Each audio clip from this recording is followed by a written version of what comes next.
The other type of structure that is very important to understand for Ethernet is the frame itself. Now, this is somewhat of the container for the data that is actually being sent from an application.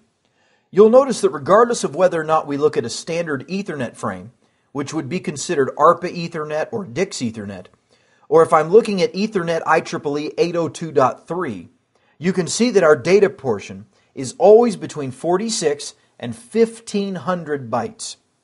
We always have the same amount of information. Now, the maximum size of the overall frame will be 1518 bytes. That includes 1500 plus 6 and 6, that is 12. You notice that we have the 2, which is 14, plus we have 4, which is the frame check sequence. That's 1518 bytes. A lot of times we see this listed as 1514 bytes. That would be everything besides the actual frame check sequence. The preamble, or the startup frame, never counts against our count, because this is a set of 8 zeros which will indicate the start of a frame. Therefore, a receiving station knows where the very first bit of the frame itself actually exists, and that's the purpose of the preamble, or the startup frame component. Of course, the frame check sequence, or sequence redundancy check, is computed at the end as the 4-byte field, which identifies everything from the destination address field all the way to the very last bit of data. This identifies that the packet itself has been received with a high level of integrity.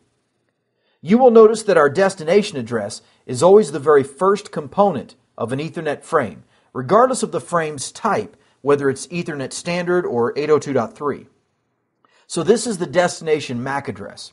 This is the source MAC address, where it's coming from. We then will have an option between a type and a length field. If it's Ethernet, which uses 802.2 LLC, which is everything today that's common, we'll actually have a type field, which will identify the type format for the packet itself. Following this is the layer 3 through 7 data and the frame check sequence. If it's industry standard 802.3 from IEEE, which is what Novell NetWare used for Ethernet, we will have a length field instead of a type, followed by all 802.2 LLC information, which is going to be bound inside of the data portion, and then following that is the frame check sequence. So you see that the frames are slightly different. When we deal with TCP/IP communications, we're focused on the frame on the top with an 8-byte preamble, a 6-byte destination and source address field, a 2-byte type field, an 846 to 1500 byte data field, and finally followed by a 4-byte frame check sequence. That's what we would see when looking at Ethernet frames if we are ever dealing with the packet sniffer.